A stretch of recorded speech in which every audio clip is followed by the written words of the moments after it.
Banyak orang yang mengacu pada Orde Baru sebagai era di mana korupsi, kolusi, dan nepotisme merajalela. Siapa kan mau tanya begitu? Siapa yang suruh siapa?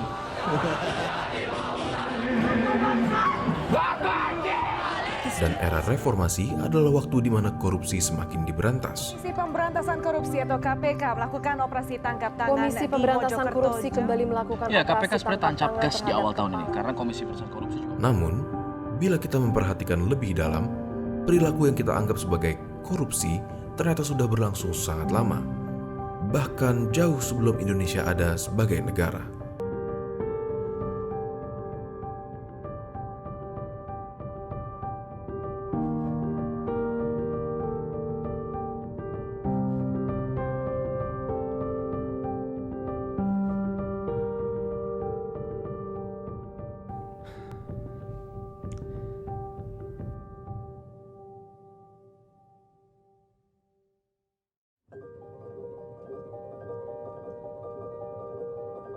Pada era sebelum kolonialisme, sistem feodalisme memberikan seorang raja kekuasaan penuh atas tanah dan manusia di kerajaannya. Namun, seorang raja tidak dapat mengatur semua tanah yang ada. Maka dari itu, dia memberikan hak mengelola tanah tersebut kepada para bangsawan lokal yang kemudian akan menunjuk beberapa kepala desa untuk mengatur masyarakat sekitar. Kepala desa juga berperan dalam memungut pajak serta sebagian besar dari hasil tanah yang dikerjakan masyarakat awam.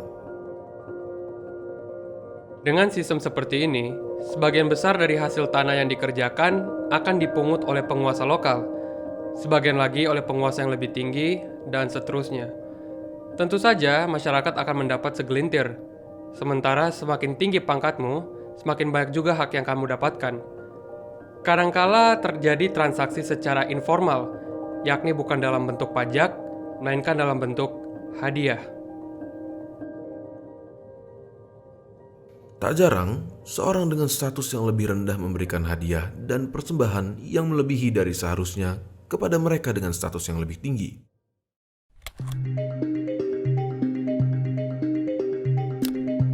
Dengan harapan untuk mendapatkan hubungan yang lebih dekat dan kenaikan status.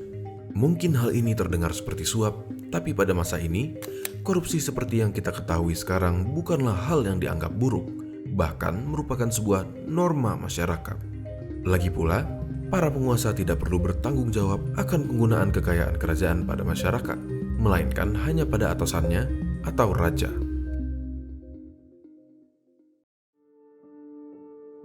Dengan kedatangan Belanda, sistem feodalisme justru semakin diperkuat. Alih-alih menaklukkan seluruh kerajaan di Nusantara, Belanda lebih cenderung menjalin kerjasama dengan mereka. Pertama, raja dapat memberikan sepetak tanah untuk dikelola oleh pihak asing, di mana raja akan mendapatkan bagian dari hasil yang dikelola. Kedua, raja juga dapat menaikkan pajak yang dipungut ke masyarakat untuk dibagikan ke pihak asing dengan ganti hadiah-hadiah lain dari mereka. Dengan sistem ini berlangsung bertahun-tahun, para penguasa dapat mengumpulkan kekayaan yang tak sedikit, hidup bermewah-mewahan, meskipun masyarakat biasa hanya hidup seadanya. Perusahaan Belanda seperti VOC dapat meraup kekayaan yang melewati gabungan antara Microsoft, Apple, dan Facebook. Hal ini berubah pada tahun 1800 ketika penyalahgunaan keuangan yang berlangsung dengan demikian lamanya mengakibatkan VOC mengalami kebangkrutan. Setelah VOC bangkrut, perilaku pemerintahan Belanda menjadi semakin interventif dan otoriter, dan inilah yang memberikan fondasi bagi perjuangan kemerdekaan Indonesia. Proklamasi kami, bangsa Indonesia. Ketika memproklamirkan kemerdekaannya, Indonesia justru dihadapi dengan tantangan politik yang lebih besar.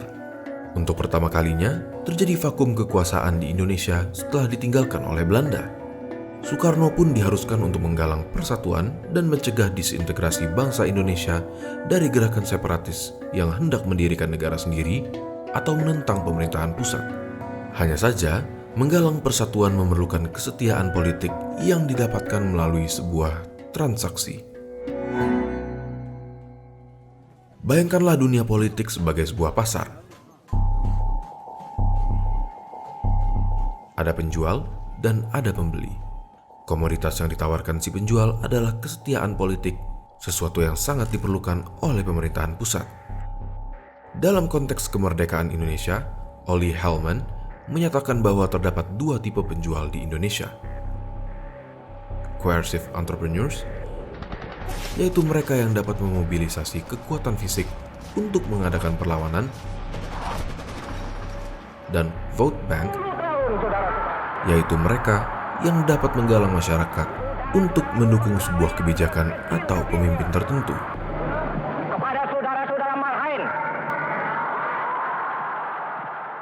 Inilah awal dari persoalan.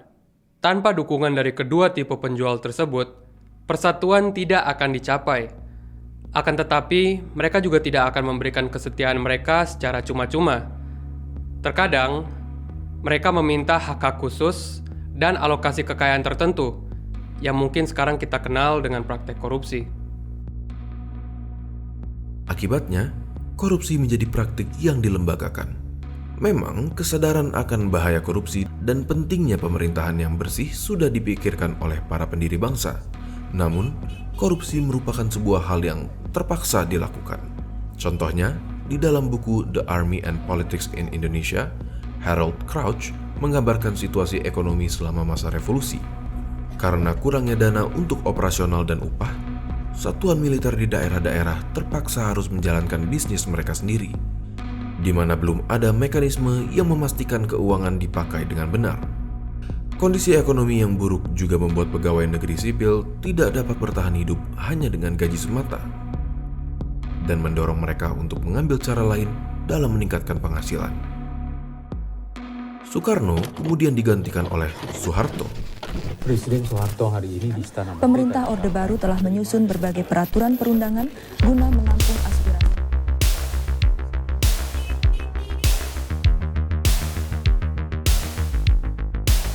Namun, pola relasi ini justru masih bertahan. Yang membedakannya dengan Soekarno adalah Soeharto mendasari praktik ini dengan tujuan pembangunan dan kestabilan nasional.